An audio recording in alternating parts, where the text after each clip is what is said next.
네, 그러면 두 번째 시간 계속 이어서 설명하도록 하겠습니다. 네, 이제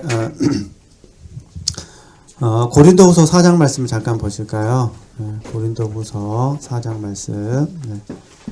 네. 저와 여러분이 피곤하여 낙심치 않기 위해서 잠깐 몇 가지 말씀들 좀 보고 그 다음에 믿음의 경주를 잘 다름질하기 위해서 우리 교재에 맞춰서 이렇게 설명을 하도록 하겠습니다. 네. 그러니까 고린도후서 4장 말씀.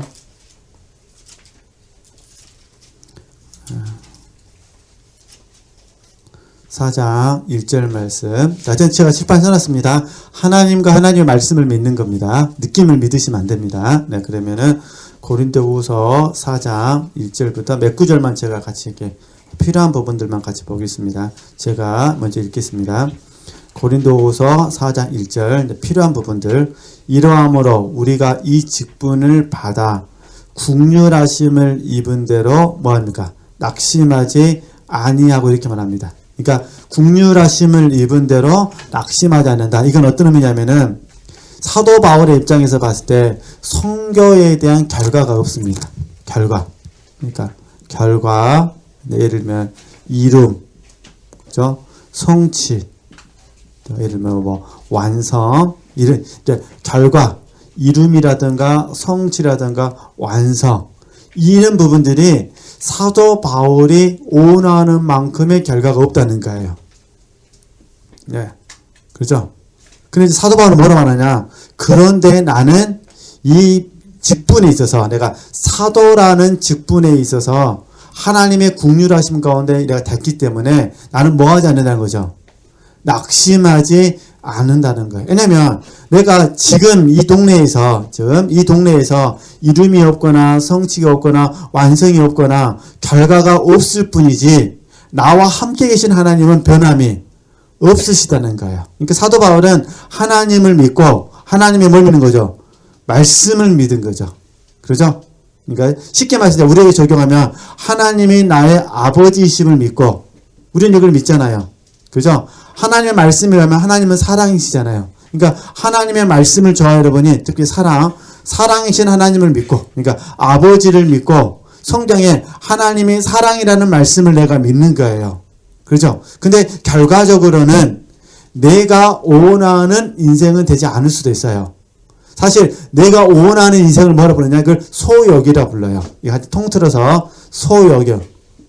내가 원하는 결과, 내가 원하는 이룸, 내가 원하는 성취, 내가 원하는 완성, 내가 원하는 LA 생활 다 있으시잖아요. 내가 원하는 비즈니스, 내가 원하는 영성 생활 다 있으시잖아요. 그렇죠? 근데 이 모든 것들은 사실 우리에게 소욕이요, 소욕. 이 소욕이 우리에게 뭐가 되냐? 무거운 것이 돼요. 무거운 것. 물론 소욕만 무거운 것이 되는 건 아닙니다. 우리 자아도 무거운 것입니다. 그러나 조금 다시 설명하기라고 무거운 것은 크게 자아와 소욕이거든요. 그러니까 소욕은 쉽게 말하면 내가 원하는 대로 됐으면 좋겠다. 이게 소욕이에요. 소욕. 내가 원하는 대로 됐으면 좋겠다. 자녀도 내가 원하는 대로 됐으면 좋겠다. 다 그 원함이 있잖아요. 이 원함이 우리에게 뭘 가져주냐? 피곤하게 하거나 뭐 하는 거죠? 낙심하게 한다는 거예요. 피곤하게 하거나 낙심하게 한다는 거죠. 삶을 지치게 한다 그런 부분이에요. 이 원리 안에서 바라보면 저와 여러분이 사도 바울의 말씀도 표현하면은 낙심하지 않는다. 그죠? 이 직분에 대해서는 뭐 하지 않는 거죠? 낙심하지 않는, 그러니까 사역에 대해서 내 자신이 내가 원하는 만큼 사역이 되지 않는다 하더라도 나는 낙심하지 않는다.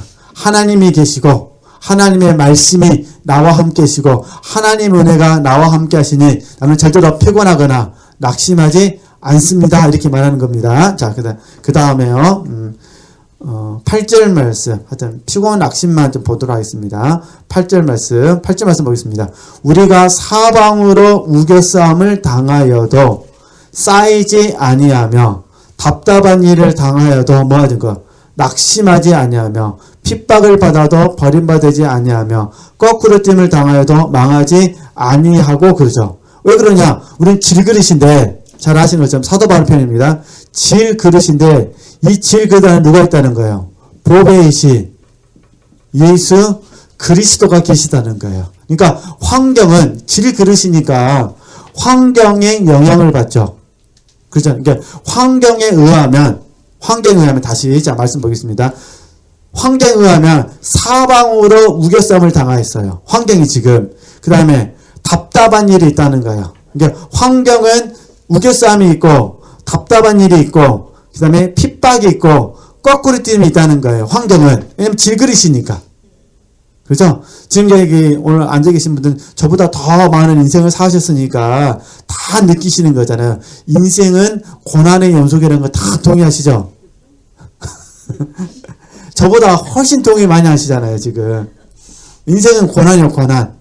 그죠? 고난이잖아요. 그리고 얼마나 우리가 질그릇인지도 저보다 더 많이 동의되시잖아요.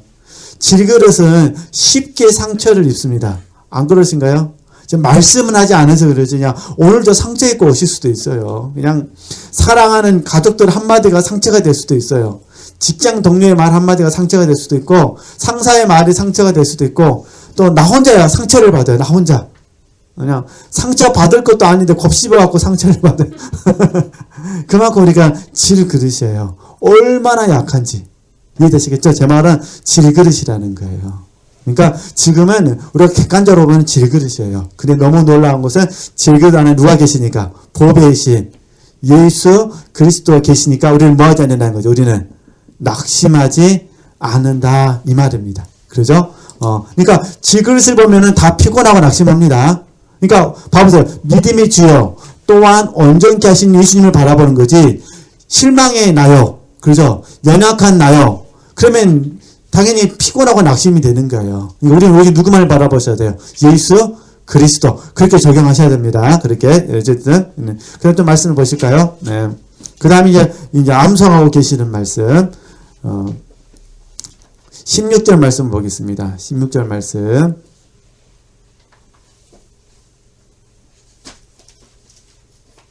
네. 이미 암송하고 계시니까 16절 말씀만 우리 16절에서 18절 말씀 우리 같이 한번 읽도록 하겠습니다.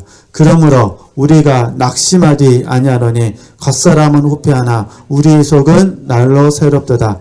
우리의 잠시 받는 환난에 경한 것이 지극히 크고 영원한 영광에 중한 것을 우리에게 이루게 하매니 우리의 돌아보는 것은 보이는 것이 아니요 보이지 않는 것이니 보이는 것은 잠깐이요 보이지 않는 것은 영원함이니라. 아멘. 17절에서 그러잖아요. 우리의 잠시 받는 환난에 경한 것이, 그러니까 환난이 없기를 바라시면 안 된다 그 말입니다. 환난은 반드시 있습니다. 근데 이 16절 말씀에서 우리가 낙심하지 아니하니 겉사람 우편하 우리 속은 날로 새롭도다.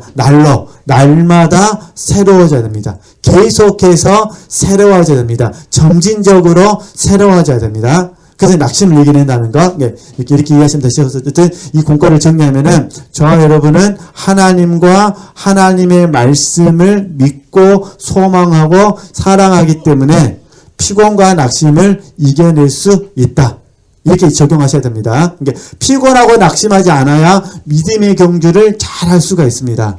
피곤하거나 낙심하게 되면은 믿음의 경주를 잘 할 수가 없습니다. 그래서 이건 조금을 다시 하나씩 나누기라고 갈라디아서 6장 8절에서 10절 말씀을 그냥 나누지 않겠습니다. 너무 잘 하시니까. 그죠? 우리가 피곤하여 낙심치 않아야 됩니다. 때가 되면 하나님께서 우리에게 거두게 하시니까. 이거는 자주 들었던 말씀이니까 넘어가도록 하고요. 그럼 이제 교재로 가서, 네. 믿음의 경주를 잘 다름질하기 위해서 어떻게 되느냐. 그러니까 히브리서 말씀이 들려주는 겁니다. 그래서 지금 이 교재에는, 바로, 믿음의 선진들의 간증을 제가 썼어요. 근데 이걸 위에다가 이미 공부했기 때문에 순서를 좀 바꿨으면 좋겠습니다. 1번. 예수 그리스도를 바라보고 생각하자. 그죠? 이게 1번이 됐으면 좋겠어요. 이건 너무 잘 하시니까 없어요. 쓰시면 돼요. 이게 1번. 이건 제가 따로 설명 안 해도 되잖아요. 아까 다 했으니까. 그러니까 우리가 믿음의 경주를 잘하기 위해서 누굴 바라보셔야 돼요? 주님. 그 다음에 주님을 뭐 하셔야 돼요? 생각하셔야 됩니다. 피곤하고 낙심될 때마다 주님을 바라보고 주님을 생각하셔야 됩니다. 이게 1번. 두 번째자. 이제 번호를 바꾸시면 되죠. 2번으로 고치시면 돼요. 2번이 뭐냐? 믿음의 선진들을 저와 여러분이 바라봤으면 좋겠다 그런 부분이에요. 증인들의 간증, 믿음의 선진, 이 믿음의 선진들을 바라볼 때에 우리에게 뭐냐? 믿음과 소망과 마음속에서 용기가 생깁니다. 믿음의 선진들을 바라볼 때. 그래서 제가 조금 전에 에녹을 잠깐 예를 들었어요. 그죠? 에녹도 되고, 에녹도 좋은 우리에게 애화가 되죠. 에녹을 생각할 때마다 믿음, 소망, 용기를 얻을 수가 있잖아요. 뭐 아브라함도 되고 야곱도 되고 요셉도 되고. 근데 우리 지체들께서 피곤해서 낙심되어 가지고 믿음의 경주를 잘 안 하고 싶을 때마다 주님을 바라보고 생각하시고 또는 믿음의 선진을 바라보시고, 저는 이제 주로 이제 사도 바울을 많이 묵상하죠. 추구 정신을 묵상할 때마다 제가 이제 많이 인용하는 말씀이 사도 바울입니다. 사도 바울. 자, 근데 이제 그럼 이제 이 시간에 잠깐 우리 시편 말씀으로 한번 적용했으면 좋겠어요. 시편 말씀으로 잠깐 적용을 하도록 하겠습니다. 시편 말씀으로. 시편 63편 말씀 봐보시겠어요?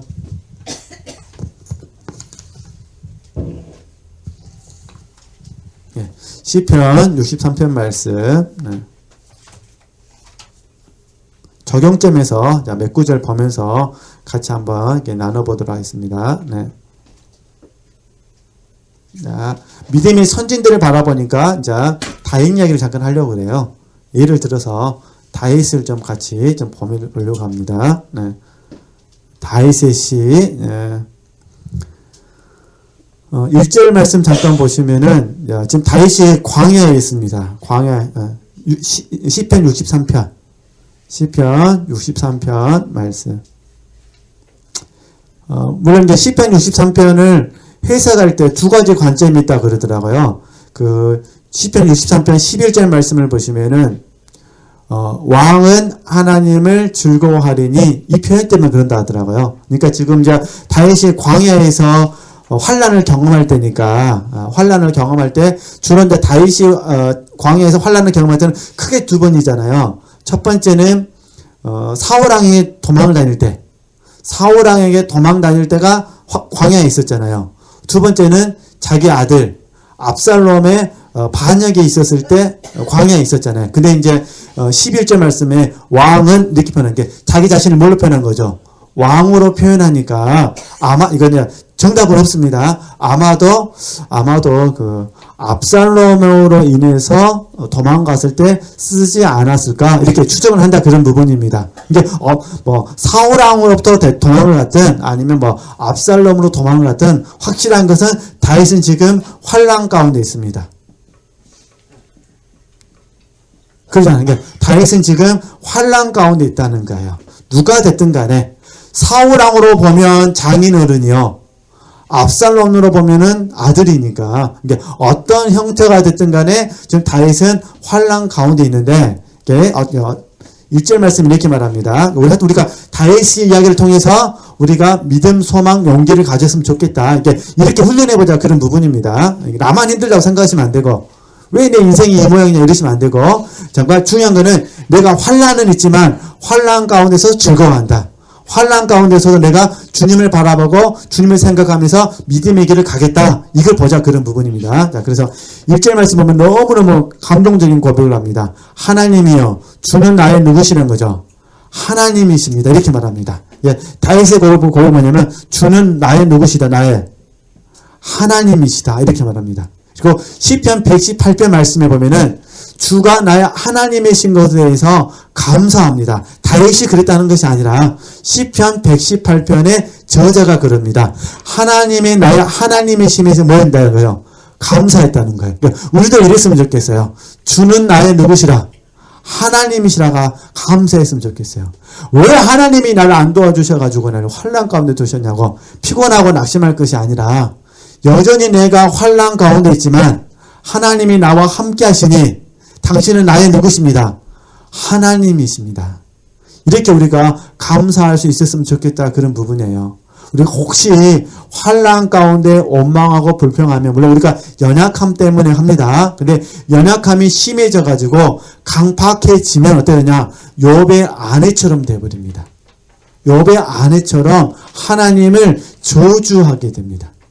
그죠? 불신으로 가게 돼요. 우리는 연약해서 어쩔 수 없이 피곤하여 낙심할 수는 있습니다만 이때 얼른 믿음의 선진들을 묵상함으로 말미암아 우리가 이겨낼 수 있었으면 좋겠다. 그죠? 그러니까 첫 번째 이겨내는 방법, 주는 나의 누구시라고요? 하나님이시다. 이렇게 이겨내셔야 돼. 그죠? 우리가 믿음이 힘드실 때마다 당신은 나의 하나님이십니다. 그 하나님을 나는 뭐합니다? 감사합니다. 이렇게 믿음으로 받으셨으면 좋겠습니다. 그럼 좀 더 보겠습니다. 네. 하나님이여 주는 나의 하나님이시라. 내가 간절히 주를 찾되 물이 없어 마르고 곰피밤 땅에서 내 영혼이 주를 갈망하며 내 육체가 주를 앙모하나이다. 보시고요. 그 다음에 시간이 부족하니까 5절 말씀 봐보세요. 지금 혼란 가운데서 골수와 기름진 것을 먹음과 같이 내 영혼이 만족할 것이라. 내 입이 기쁜 입술로 주를 뭐하는 거죠? 찬송하겠습니다. 기쁜 입술로. 그러니까 혼란 가운데 즐거워하는 거예요. 그죠? 주님이 나의 하나님이시기 때문에 내가 기쁜 입술로, 기쁜 마음으로 하나님을 뭐하겠습니다? 찬송하겠습니다. 하나님을 감사하겠습니다. 이렇게 된 거예요. 그죠? 이게 우리에게 필요하다는 거예요. 그렇죠? 그러니까 지금 우리의 문제점은 환란이 없기를 바라신데 많은 분들이 그 야베스의 기도를 너무 좋아하셔가지고 환란 가운데 나를 건져주시고 그것만 관심을 갖는 것 같아요. 그러니까 환란 오면 막 건져주기를 바라셔요. 아니라는 거예요. 이해되시죠? 그게 아니라 물론 하나님은 나중에 건져주시겠죠. 그러나 다윗처럼 그거는 나중의 문제고 지금 내가 환란 가운데 뭐 하자는 거죠? 즐거워하자. 그죠? 환난 가운데 믿음을 드리자. 낙심하지 말고 피곤하지 말자. 그런 부분이에요. 그러니까 지금 내가 하나님을 찬송하고 하나님 뭐 하겠습니다? 감사하겠습니다. 물론 감사란 말은 제가 이렇게 말씀은 없습니다만 같이 연결하는 거예요. 그죠? 다시 봐보세요. 이제 이게 5절 말씀을 이렇게 이해하시면 돼요. 내 혼이 그 말입니다. 내 혼이 골수와 기름진 것을 먹을 때 기쁩니다. 그러듯이 내가 입술로 하나님을 찬송할 때 나는 기쁩니다. 이렇게 이해하시면 돼요. 쉽게 적용점에서 보시면 이렇게 그래가지고 6절 말씀 봐보세요. 6절 내가 나의 침상에서 주를 뭐합니까? 기억합니다. 이게 세 번째 어디서 기억해요? 침상에서 우리는 주를 기억하셔야 됩니다. 환란이 찾아올 때에 그 문제 자체를 바라보면 우리가 낙심할 수 있습니다. 그러나 다윗 왕처럼 우리가 침상에서 하나님을 기억하셨으면 좋겠어요. 그럼 봐보세요. 주님이 나의 누구심을 하나님이심을 기억하시는 거예요. 그죠? 당신이 나의 아버지이심을 기억하시는 거예요. 하나님은 선하시잖아요. 그러니까 하나님이 선하심을 기억하시는 거예요. 하나님이 지금까지 은혜를 베푸셨잖아요. 은혜 베푸신 하나님을 우리가 침상에서 기억하셨으면 좋겠다. 그런 부분이에요. 그죠? 그래가지고 보세요. 주를 기억하며 밤중에는 주를 뭐합니까? 묵상합니다. 밤중에는. 밤에는 주를 뭐하는 거죠? 묵상하는 거예요. 이렇게 우리가 의지를 들여서 훈련을 해주셔야 믿음의 선지자를 통해서 믿음, 소망, 용기를 가질 수가 있는 겁니다. 그러겠죠?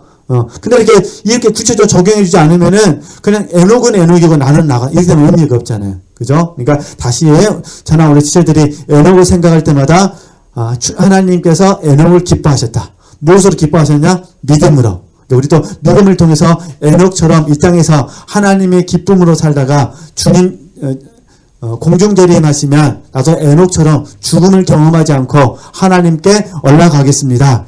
순전한 신부로 내가 하나님께 붙은 자가 되겠습니다. 라고 소망하면서 삶을 살았으면 좋겠다. 그런 부분입니다. 그렇죠? 그러니까 또 바울은 이미 다 오랫동안 공부를 했으니까. 그 다음에 다윗 같은 것도 마찬가지다. 그런 부분입니다. 주는 나의 하나님이심에 대해서 감사하고, 그죠? 찬송과 감사 하나님께 드리고, 침상에서 하나님을 기억하고, 밤에는 하나님을 뭐하고요? 묵상하고, 이렇게 한번 해보시는 겁니다.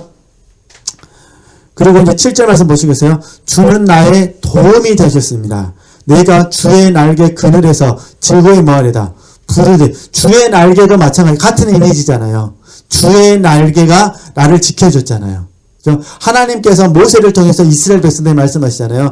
주님께서 날개가 되셔가지고 주의 날개로 이스라엘 백성들을 품으셨다라고 말씀하시잖아요. 그러니까 마찬가지로 하나님께서 저와 여러분을 주의 날개로 우리를 뭐 해주신 거예요? 품어주신 거죠. 그러니까 그렇게 하게 우리가 한번 용기를 냈으면 좋겠다 그런 부분입니다. 그 다음에 이제 제가 진짜로 이제 지체를 나누고 싶었던 부분은 이제 8절 말씀입니다. 8절 말씀. 8절 말씀 나누고 이제 다음 주제로 넘어가겠습니다. 봐보세요. 8절 말씀. 나의 영혼이 내 혼입니다. 혼. 내 혼이 주를 가까이 따르니 주의 오른손이 나를 뭐 하느냐? 붙드시거니와. 중요한 거예요. 내 혼이 주를 가까이 뭐 하겠습니다? 따르겠습니다. 그죠? 네 번째. 자, 네 번째. 혼입니다. 혼. 저와 여러분의 혼이, 그러니까 우리 생각과 마음의 의지, 혼이 주를 따르겠습니다. 이렇게 적용하셔야 되는 거예요. 그러니까 환난 가운데 더욱 철저하게 주를 따르겠습니다. 환난 가운데 내가 피곤하고 낙심하지 않고 환난 가운데 더욱더 내가 믿음의 경주를 하겠습니다. 그죠? 지금 내가 환난을 경험하지만 잠시 받는 환난에 불과합니다. 나는 하나님의 영광에 경한 것을, 중한 것을 내가 바라보면서 이 환난을 넉넉히 내가 이겨내겠습니다. 이렇게 고백할 수 있었으면 좋겠다. 그런 부분입니다. 그러니까 이렇게 용기를 내셔서 한번 해보셔야 됩니다. 그렇죠? 네, 그러니까 한번 4개월 동안 이 훈련을 잘 해주셨으면 좋겠어요. 그죠? 그러면 이제, 믿음의 선지는 넘어가고요. 자, 그러면 이제 세 번째 주제를 공부하도록 하겠습니다. 네. 자세한 부분은 책을 읽으시면 되시니까요. 16쪽. 16쪽을 보시면은, 이제, 작은 2번을 이제 3번으로 바꿔주시면 됩니다. 작은 2번을 3번으로 바꿔주시면 숫자가 맞습니다. 그래서 우리는 장차 하늘에서 얻게 될 약속을 가진 자들입니다. 그래서 피곤하고 낙심될 때마다 그 약속을 바라봄으로 믿음과 소망과 용기를 얻을 수 있습니다. 세 번째는 뭘 바라보자는 거죠? 하나님의 약속. 하나님의 약속. 근데 이 히브리서 기자는 뭐라고 말하냐면 예수님에게 이렇게 말씀하세요. 그 앞에 있는 즐거움을 위하여 이렇게 말합니다. 즐거움을 위하여. 그러니까 예수님께서도 큰 고통이 있으셨는데 십자가의 고통이 있으셨는데 그 앞에 있는 즐거움을 위하여 그 십자가를 뭐 하셨다는 거죠? 참으셨다는 거예요. 그래서 하나님께서 주신 약속을 하나님께서 성취해 주셨다. 이렇게 말씀하십니다. 이게 이제 빌립보서 2장 5절에서 11절 말씀도 이렇게 말합니다. 빌립보서 이거 이제 찾지는 않겠습니다. 2장 5절에서 11절에서도 이렇게 말하고 사도 바울은 디모데후서 4장 7절에서 8절 말씀에서 이렇게 말합니다. 의의 면류관이 예비되었다라고 말합니다. 저는 이 사도 바울의 이 권면 중에 굉장히 의리되는 감명이 있어요. 8절 말씀 보면은 뭐 이건 같이 찾아볼까요? 이전에도 공부한 적이 있습니다만 그래도 한번 같이 저에게나 우리 지체들에게 큰 약속이 되고 소망이 됐으면 좋겠습니다. 디모데후서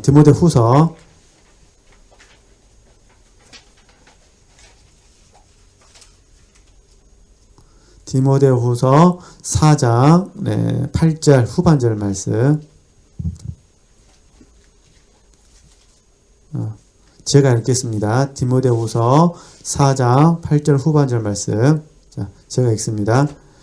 내게만 아니라 주의 나타나심을 사모하는 뭐죠? 모든 자에게니라. 그죠? 그러니까 주님이 이 땅에 다시 오심을 사모하는 모든 사람에게 의의 면류관이 뭐다 그죠? 예비되었다는 거예요. 그러니까 저와 여러분이 하나님의 약속, 의의 면류관을 바라보면서 우리가 이겨낼 수 있다. 그런 부분입니다. 또는 제가 얘기 다르게 표현하면 하나님의 나라를 유업으로 받기 위해서 하나님의 나라를 유업으로 받음, 또 부름의 상, 다 같은 의미죠. 부름의 상, 그죠? 다 같은 의미거든요. 이렇게 가면서 저희들이 하나님의 이 약속에 대해서 넉넉히 저희들이 이겨낼 수가 있습니다. 약속을 믿음으로 말미암아. 그러니까 혹시 지체들께서 피곤하고 낙심될 때마다 이런 하나님의 약속의 말씀을 묵상할 수 있으셨으면 좋겠어요. 이건 그냥 제가 묵상했던 부분이고 이 말씀 아니어도 지체들께서 나름대로 묵상하는 말씀이 있으시잖아요. 그 말씀들을 많이 묵상하시면서 이겨내시는 거예요.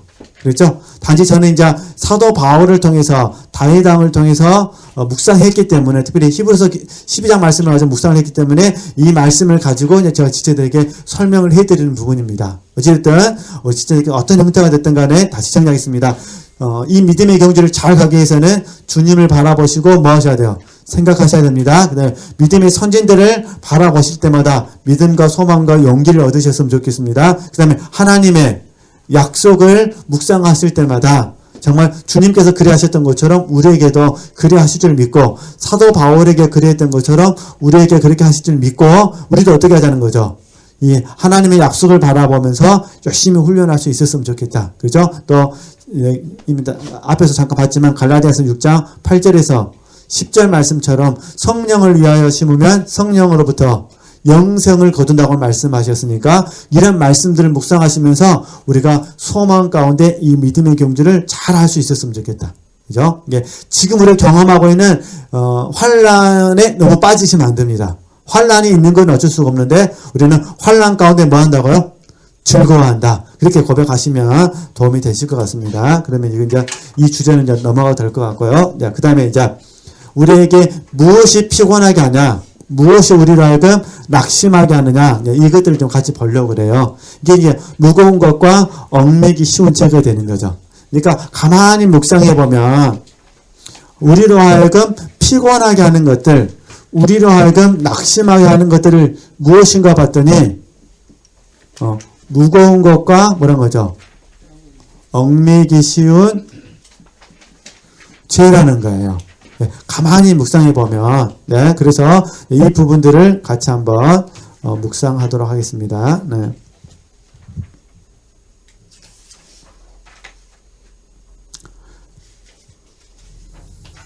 그러면 우리 교재로 하면은 18쪽입니다. 18쪽 교재로 하면은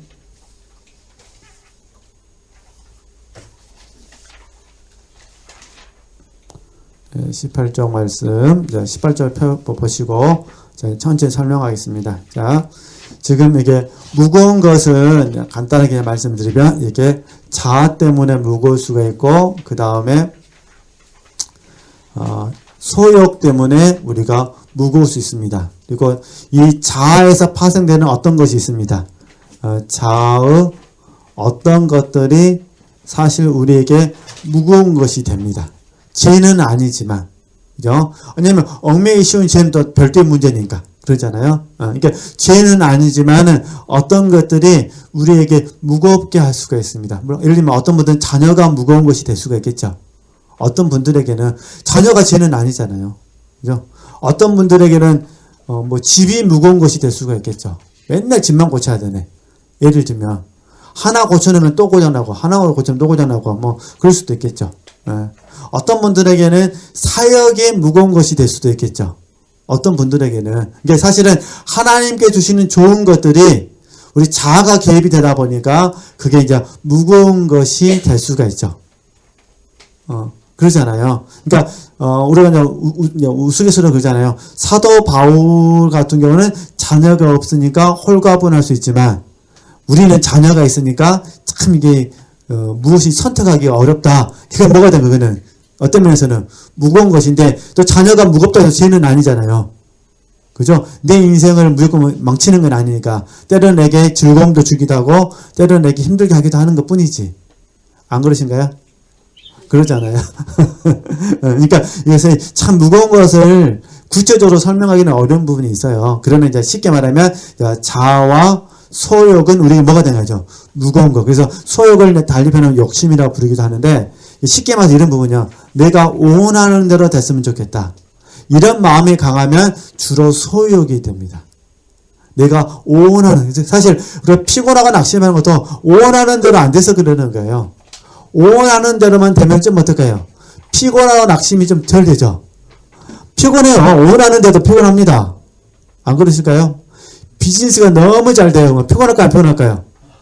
피곤하죠. 돈을 많이 벌어도 몸 피곤하죠. 그러니까 벌기 위해서는 그만큼 노력해야 되니까. 이게 피곤하다해서 꼭 모두 낙심한 건 아니에요. 그렇죠? 근데 문제는 피곤하면 사실 대부분 뭐가 찾아온 거죠? 낙심이 되죠. 그래서 이 피곤할 때는 여러 가지 이유가 있어요. 뭐 사람 때문에 피곤할 수도 있고, 환경 때문에 피곤할 수도 있고, 삶 자체가 내게 피곤할 수도 있고, 의미가 없으면 피곤할 수도 있고, 그러잖아요. 내가 사는 이유를 모르겠다. 무의미하잖아요, 무의미죠. 바쁘면 또 피곤하기도 하잖아요. 정신없이 바쁘면 안 피곤하신가요? 차 한 잔 마실 시간이 없어요, 그냥. 그러면 피곤할 수도 있죠. 또 어떤 분들 하루 종일 집에 있는데 피곤하다고 그래요. 아무것도 안 했는데 피곤하다고 그래요. 이게 숨 쉬는 것 자체가 피곤하다고 해요. 그럴 수도 있어요. 그러잖아요. 삶을 살다 보면. 이게 사실 피곤이라는 부분을 좀 구체적으로 적용하기는 어려운데, 그러나 지금 히브리서 기자가 우리가 말하는 피곤은 뭐냐면은 이렇게 이해하시면 돼요. 열정. 히브리서 기자가 봤을 때 믿음의 경주를 하지 못하게 하는 거예요. 믿음의 경주를 잘 하고 있으면 그 사람이 열정이 있는 사람입니다. 그죠? 믿음의 경주를 안 하고 있으면 그 사람은 열정이 없는 사람입니다. 그러니까 여기서 말하는 피곤은 결국 뭐가 될까요? 열정을 잃어버리게 하는 것들이 피곤이 되는 거죠. 우리로 하여금 이 믿음의 길을 잘 가도록 하는 데 있어서 열정을 잃어버리게 할 때 그때 우리는 피곤이 확 몰려오죠. 그렇죠? 그러니까 제가 이제 사람 때문에 피곤할 수도 있고, 환경 때문에 피곤할 수도 있고, 삶 때문에 피곤할 수도 있고, 무의미라든가 바쁜 것도 될 수도 있겠죠. 저와 여러분이 피곤이란 부분을 열정과 연결했으면 좋겠다, 그런 부분입니다. 자, 믿음의 경주를 쭉 하다가 내가 피곤하다는 것은 열정을 모여버렸다, 잃어버렸다, 그런 부분이에요. 열심을 상실했다, 그런 부분입니다. 그러면 왜 열심을 상실했는가를 보셔야 돼요. 그러겠죠? 그래서 그런 의미에서 봤을 때 무거운 것은 뭐가 되느냐? 자아와 소욕이 된다, 그런 부분입니다. 그런데 이 자아와 소욕, 특별히 소욕으로 설명하면, 자아는 이제 그동안 많이 했으니까 소욕으로 설명하면, 소욕이 자기에 대한 소욕이 있고 세상에 대한 소욕이 있습니다. 그죠? 그러니까 자기에 대한 소욕과 세상에 대한 소욕이 있는데, 이 소욕에 져버리면 죄가 됩니다. 소욕에 지면 얽매이기 쉬운 죄가 되는 거예요. 소욕을 이기면 무거운 것은 되는데 죄는 안 돼요. 아주 쉽게 설명하면 이해되시겠죠? 네. 그러니까 자기에 대한 소욕이 있고 세상에 대한 소욕이 있어요. 자, 아주 쉽게 예를 들면 이런 부분이에요. 우리가 소욕 중에 먹고 싶은 소욕이 있어요. 먹고 싶은 소욕. 식욕이라고 그러죠. 그죠? 이 식욕을 잘 유지를 해야 돼요. 식욕이 유지되지 않으면 병들어요. 그래서 연세가 점점 많이 들면 들수록 식욕에 대한 욕구가 사라져요. 그러니까 뭘 드셔도 맛이 없다 그러시더라고요. 근데 그러면 이제 먹는 양이 줄어들죠. 줄어들면 나중에 이제 몸에 부작용이 많이 생겨요. 기운이 없거나 변비가 찾아오거나 어떻게 설명하기 어려운 부분이 있어요. 그렇죠? 그러니까 이게 심각한 문제가 되는 거죠. 근데 이 식욕이니까 사실은 좋은 거예요, 좋은 거. 근데 이 식욕을 잘 다스리지 못하면은, 잘 다스리지 못해서 탐식이 돼요, 탐식. 그럼 어떻게 되냐? 이 탐식이, 이제, 얽매이기 쉬운 죄가 돼버리는 거예요. 그래서 어떤 분들은 탐식하기 위해서 죄를 짓고, 어떤 분들은 탐식이 충족되지 않아서 죄를 지어요. 어떻게 죄냐? 원망과 불평이에요. 원망과 불평이에요, 불평. 그러니까 이스라엘 백성들이 고기를 먹고 싶은 건 소욕이에요, 소욕. 근데 소욕이 뭘로 바뀐 거죠? 탐식이 됐어요. 근데 고기를 먹을 수 있어요, 없어요? 없어요. 그러니까 뭐가 되는 거죠? 원망과 불평이 되는 거예요. 그래서 가만 보면은 많이 가진 사람도 원망과 불평하지만 없는 사람도 원망과 불평이 많습니다. 그래서 대체적으로 보면은 꼭 그런 거 아닙니다. 대체적으로 보면은 지족과 자족을 배우지 못한 사람들이 원망과 불평을 훨씬 많이 합니다. 대체적으로 보면은 이제 지족과 자족을 공과를 배우신 분들은 원망과 불평이 적어요. 왜냐면 불편해도 지족과 자족을 배웠으니까. 근데 지족과 자족을 배우지 못하신 분들은 쉽게 탐식으로 인해서 원망과 불평이 많아진다, 그런 부분입니다. 먹어서 많아지고 못 먹어서 많아지고, 먹어본 사람은 맛을 알기 때문에 더 좋은 걸 먹으려고 해요. 그렇죠? 봐보세요. 내가 좋은 음식을 먹었는데 그 좋은 음식보다 더 맛없는 음식을 먹으면 먹겠습니까? 못 먹겠습니까? 못 먹어요. 우리 몸이 그렇게 만들어졌어요. 자가용도 그러죠. 자가용도. 내가 좀 더 편한 차에 적응되어 있으면은 그보다 못한 차를 타면 불편한 거예요. 더 좋은 차를 타면은 좋다는 걸 느껴지고, 방도 그러잖아요. 방도. 그렇죠. 이게 뭐든지 우리 몸은 이제 그렇게 되어 있습니다. 이게 쉽게 말해서, 그러니까 다시 정리합니다. 식욕 자체는 죄가 아닙니다. 근데 뭐가 되면 죄가 된다고요? 탐식이 되면. 그러니까 사실은 소욕은 죄는 아니에요. 근데 무거운 것이 되는 거죠. 그렇죠. 이게 무거운 것이 유혹이 되어지면은 이게 시험거리가 되면 그때 뭐가 되냐? 얽매기 쉬운 죄가 돼요. 자, 그럼 여기 이제 제가 그러면은 사람은 100% 피곤해지고 낙심해진다. 그게 광야의 이스라엘 백성들의 이야기예요.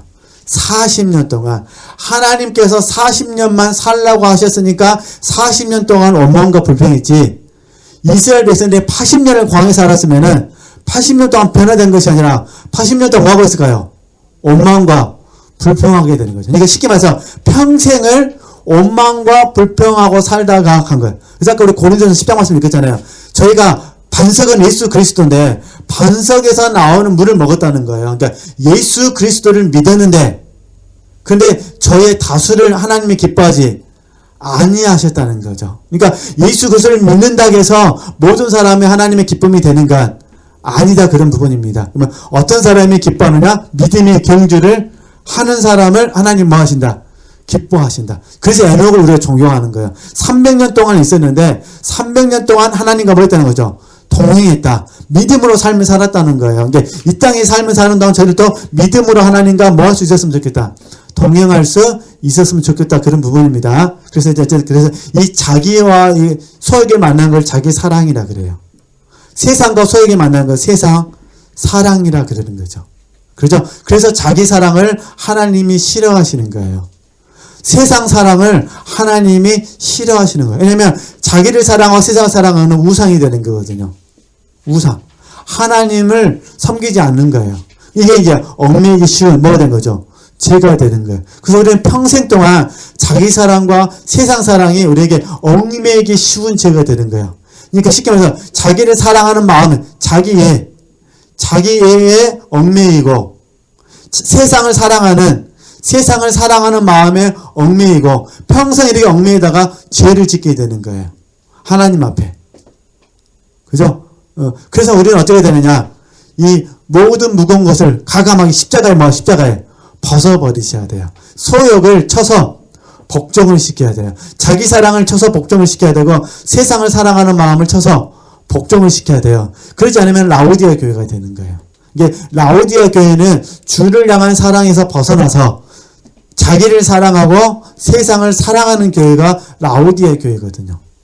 그러니까 그곳에는 주님이 계시지 않는 거예요. 그래서 주님께서 문을 두드리시는 거죠. 내가 문 밖에 서서 문을 두드린다. 그러니까 소욕의 문제. 저와 여러분이 자아와 소욕을 철저하게 뭐 하셔야 돼요? 벗어버리셔야 됩니다. 벗어버리시고 십자가에 벗어버리시고 그죠? 믿음의 주여 또한 온전케 하신 예수 그리스도를 바라보셔야 돼요. 그래서 내일은 오실 때 주님의 길, 제자의 길 3집을 가져오셔야 돼요. 우리 12월 달에 공부했던 거 이해되시죠? 그 책의 8장 9장을 공부할 거예요. 내일은. 네네. 8장 9장 이해되시겠죠? 8장 9장을 공부할 겁니다. 그래서 8장에서는 뭘 공부하냐면은 십자가가 우리에게 영적 성장에 따라서 어떻게 체험되는가. 쉽게 말해서 자아와 소욕을 어떻게 우리가 십자가에 못 박을 수 있을 것인가를 공부할 거예요. 이해되시겠죠? 그리고 이제 9장에서는 지속적으로 하셔야 된다. 그걸 이제 같이 공부합니다. 그러니까 이게 절대 잊어버리시면 안 됩니다. 그래서 이게 잘못되면 이게 유혹이 됩니다. 유혹은 우리를 피곤하게 하고 유혹은 우리를 뭐게 하냐? 낙심하게 합니다. 내 안에 있는 주를 향한 열정을 잃어버리게 합니다. 뭐가 들어오면요?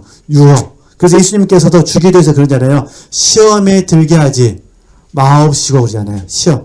시험이 되어버리는 거예요. 시험거리가 되는 거죠. 그러니까 시험에 들면 어느 누구나 믿음의 경주를 안 합니다. 시험에 들면. 그렇죠? 이게 저와 여러분이 절대로 시험에 들어서는 안 됩니다. 그죠?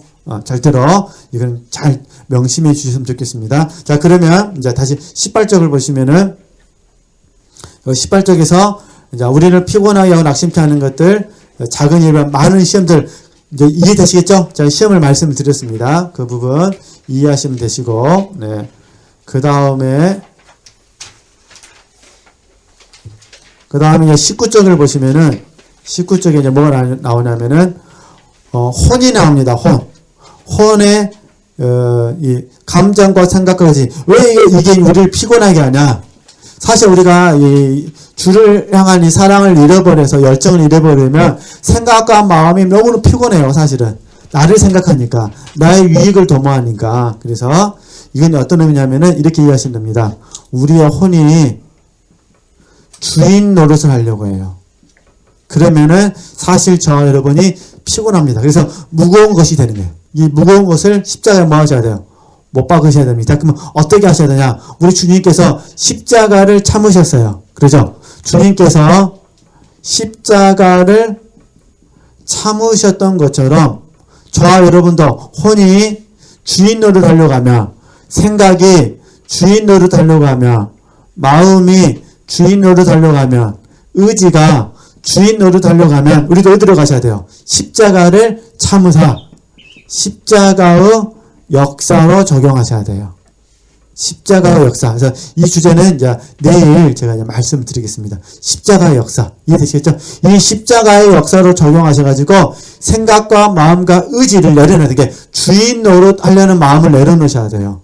주인 노릇 하지 않으면 무슨 말이냐? 다시 종의 자세로 내려오시는 거예요.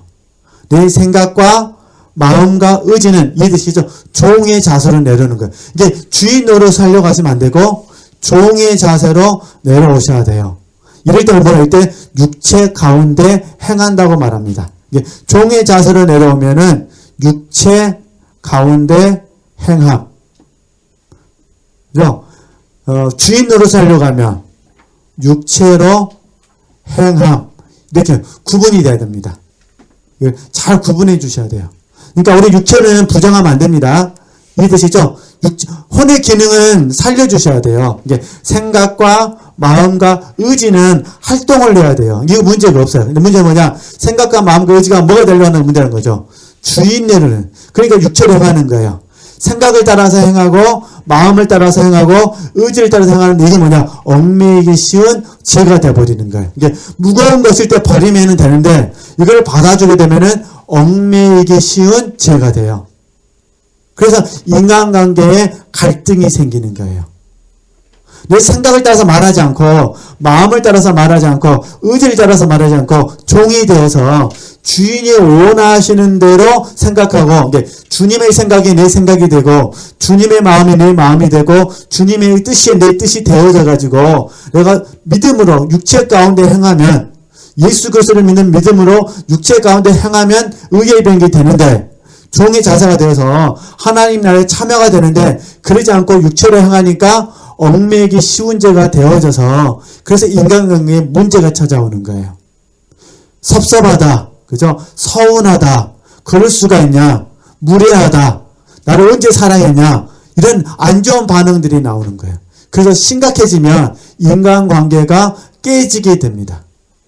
그죠? 그러니까 우리는 인간관계를 통해서 환난을 경험할 수 있습니다. 그 사람이 살다 보면 섭섭하지 않겠어요. 그러잖아요. 근데 섭섭한 것을 따라서 따라서 육체로 행해버리면 그러면 인간관계가 깨지게 되고 그러면 그게 인간관계가 얽매이기 쉬운 죄가 되는 거죠. 서로 물고 묻고 뜯고 서로 싸우는 거예요. 서로 싸우는 기간에는 주님이 있을까요? 없을까요?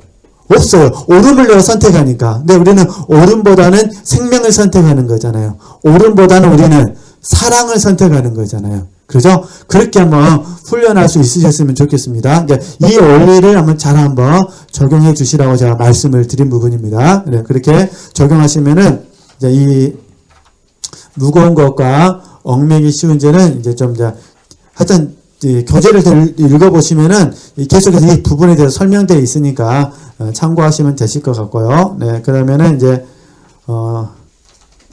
15페이지로 다시 돌아가서 제가 5분만 더 하고 오늘 강의를 마치도록 하겠습니다. 15페이지로 돌아가서요. 네. 그럼 다시 제가 말씀 읽을게요. 네. 이러므로 우리에게 구름같이 둘러싼 허다한 증인들이 있으니 모든 무거운 것과 얽매기 쉬운 죄를 벗어버리고, 여기까지 다 공부했어요. 그렇죠? 이제 그 다음 중에요. 인내로서 정보라면 이게 믿음의 인내입니다. 믿음의 인내. 그래서 혹시 여백에 쓸 자리 있으면은 자, 믿음의 인내를 한번 같이 잠깐만 우리 좀 믿음의 인내를 공부하도록 하겠습니다. 예. 그러니까 어떤 형태가 됐든 간에 하나님이 저에게나 우리 지체들에게 지금 원하시는 게 뭐냐? 믿음의 인내입니다. 이 믿음의 인내를 요구하시는 이유는 여러 가지가 있습니다만 첫 번째가 예수 그리스도께서 재림 때문에 그렇습니다. 주님의 재림 때문에 저와 여러분은 반드시 믿음의 인내를 가져야 됩니다. 이제 두 번째, 예수님 말씀드리면은 약속을 받기 위해서, 약속을 얻기 위해서는 같은 걸 받기 위해서, 이게 히브리서 10장 말씀입니다. 약속을 얻기 위해서는 반드시 뭐 하셔야 돼요? 믿음의 인내가 필요합니다. 더 할 수만 있다면 하나님께 테스트를 하실 때 상 받기 위해서도 저와 여러분은 뭐가 필요하죠? 믿음의 인내가 필요합니다.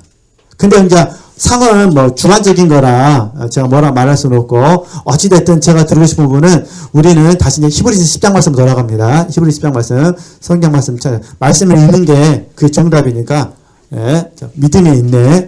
왜냐면 히브리서 12장에서 인내를 말하니까 10장으로 가서 봐야 되잖아요. 히브리서 10장 말씀. 네, 히브리서 10장. 네. 36절 말씀 보겠습니다. 36절에서 37절까지만 보겠습니다.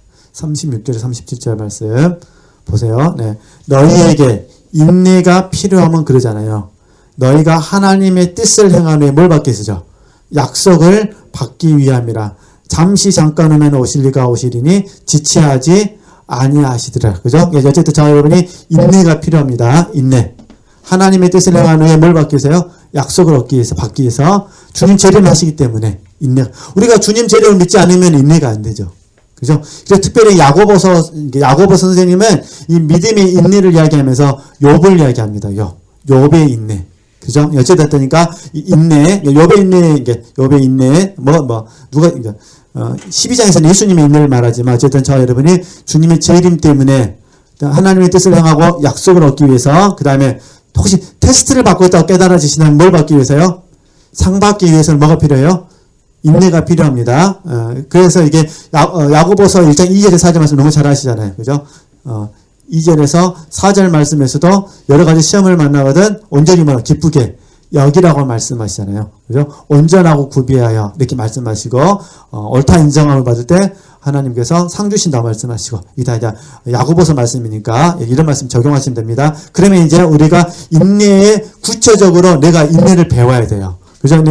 말씀이 인내로서 그랬잖아요. 이게 쉽게 말하면 우리가 믿음으로 살지만 믿음의 인내가 필요한 거예요. 그러니까 인내를 정리를 해보는 거예요. 인내는 어떻게 하느냐? 믿음의 인내는 소망 가운데 하나님을 바라고 기다리는 것입니다. 이게 인내입니다. 근데 우리는 이건 날마다 이걸 배우셔야 돼요. 그러니까 그래서 소망이 중요한 거예요. 그죠? 그래서 12월달 공과 적용합니다. 믿음은 우리 뭘 가져다줘요? 소망 우리 뭘 가져다줘요? 인내. 그래서 환난은 인내는 연단을 소망을 이루는 줄 우리가 알미라 그러잖아요. 그렇죠? 그러니까 다시 이제 인내는 뭐냐? 소망 가운데 하나님을 바라고 뭐하는 하나님을 기다리는 겁니다. 그러니까 소망 가운데 그죠? 하나님을 바라고 믿음이 주여 또한 온전케 하신 이 예수 그리스도를 바라보시고 생각하시고 그분이 오실 때까지 뭐 하셔야 돼요? 기다리셔야 돼요. 다시 주님 재림하실 때까지 기다리셔야 돼요. 그죠? 또 하나님의 뜻을 행한 후에 뭘 받아야 돼요? 약속을 얻기까지 기다리셔야 돼요. 또 혹시 하나님 내게 상 주시려고 훈련하셨다면 상 받을 때까지 뭐 하셔야 돼요? 기다리셔야 돼요. 후지에도 한타 쓴다면 옳다 인정함을 받을 때까지 옳다 인정함을 받을 때까지 우리가 기다리셔야 돼요. 이 훈련을 지금 저도 하고 있고 우리 지체들도 하고 있는 겁니다. 그렇겠죠? 그러니까 이 과정 우리가 날마다 믿음의 인내를 꼭 배우셨으면 좋겠습니다. 실제가 안 됐다고 고민하시면 안 돼요. 실제 될 때까지 인내하시면 돼요. 그죠? 실제 될 때까지 인내하고 훈련하고 학습하고 훈련하고 연단받고 이렇게 꼭 적용하셔야 됩니다. 그러셔야 우리가 지금 어쨌든 제가 보기에는 우리 지체들 대부분 이 인내의 지금 훈련을 받고 계신 것 같아요. 인내의 훈련을 받으시다가 믿음의 경주를 하다가 쉬다가 그러신 것 같아요. 포기하지는 않으셨는데 포기할 수는 없으니까 하나님이 붙들고 계시니까 그래서 저도 이제 이 인내를 배우는 겁니다. 그래서 이제 소망 가운데 하나님을 바라고 기다리는데 이것의 구체적 적용점. 자, 적용점 어떻게 하느냐? 자, 첫 번째 아까 혼의 문제 제가 말씀드렸잖아요. 이제 첫 번째 들리지 않아야 돼요. 이거는 예수님의 모습이에요. 예수님의 모습. 예수님께서 십자가를 지실 때 들리지 않으신 것. 예수님의 모습이거든요. 쉽게 말해서 우리의 자아가 환경에 휘둘리지 않는 거예요. 휘둘리지 않음. 이게 이제 들리지 않음이에요. 그래서 우리가 잘 아는 복음성가 있잖아요. 동남풍아 불어라. 서북풍아 불어라. 이렇게 선포하시면 되는 거예요. 환난 너가 나를 찾아오지만 나는 환난 가운데 즐거워하겠다. 이게 이제 들리지 않는 거예요. 삶 속에서 환난을 경험한 것이 왔는데 나는 뭘로 느껴? 환난을 중요한 곳으로 느껴가지고 내 자아가 휘둘림을 당하는 거예요. 이거는 들리지 않아야 되는데 들리고 있는 거죠. 그래서 일단은 1번 이해되시겠죠? 이렇게 제가 설명한 거 막 잘 메모하시고 외워버리셔야 됩니다. 외우시고 계속 뭐 하셔야 돼요? 적용해 주셔야 돼요. 그러죠? 나는 믿음으로 산다. 그죠? 나는 돈으로 안 살아. 나는 뭐로 살아? 나는 믿음으로 산다. 하나님은 지금까지 나를 지켜주셨다. 이렇게 고백하시면서 적용하시는 겁니다. 두 번째. 들리지 않았으니까 당연히 어떻게 할까요? 하나님 앞에 아까 지금 소망 가운데 들리지 않은 거예요. 그 다음에 하나님을 바란다 그랬잖아요. 그러니까 하나님 앞에 앉은. 하나님 앞에 앉아서 뭐 해야 될까요? 믿음을 드리는데 우리가 믿음 세 가지 의미 배우셨잖아요. 그렇죠? 하나님의 능력을 믿음. 하나님의 선하심을 신뢰함. 모든 것을 하나님께 맡기고 의뢰함. 이거 배우셨잖아요. 의뢰함. 그래서 쉬지 말고 기도하라는 그 공과 속에서도 의뢰함이 들어가는 거예요. 저와 여러분이 날마다 하나님께 맡기고 의뢰하면 그게 쉬지 않고 기도하라는 전체 의미가 아니라 일부분의 의미가 되는 거죠. 그러니까 이렇게 해서 우리가 하나님 앞에 앉으셔서 이 믿음을 가지고 뭐 하자는 거죠? 하나님께 기도하자 그 말입니다. 기도함. 이게 사실 중요합니다. 네, 많은 분들이 하나님께 기도하지 않게 되는 거죠. 그러니까 믿음의 길을 갈 수가 없는 거예요. 그죠? 그러니까 인내로서 간단하게는 소망 가운데 하나님을 바라고 하나님을 기다리는 겁니다. 이거는 적용점을 제가 다시 설명해 드린 겁니다. 들리지 않으시고 하나님 앞에 앉으셔서 하나님을 뭐 하셔야 돼요? 의뢰하셔야 됩니다. 그러면 하나님을 기다린다 했잖아요. 그러니까 세 번째는 하나님을 저와 여러분이 기다리시면 되는 거죠. 그죠? 물론 여기에는 이제 하나님의 응답을 기다리는 것도 포함이 되죠. 하나님의 일하심을 기다릴 수도 있고, 하나님의 역사하심을 기다릴 수도 있고, 하나님께서 내 직접 음성 주실 때 그걸 우리가 기다릴 수도 있고, 그러겠죠? 아까 우리 시편 63편 공부했잖아요. 다윗은 그렇게 하나님 앞에 기도하고 하나님 기다린 거예요. 하나님이 어떻게 일하시는가 봐보자.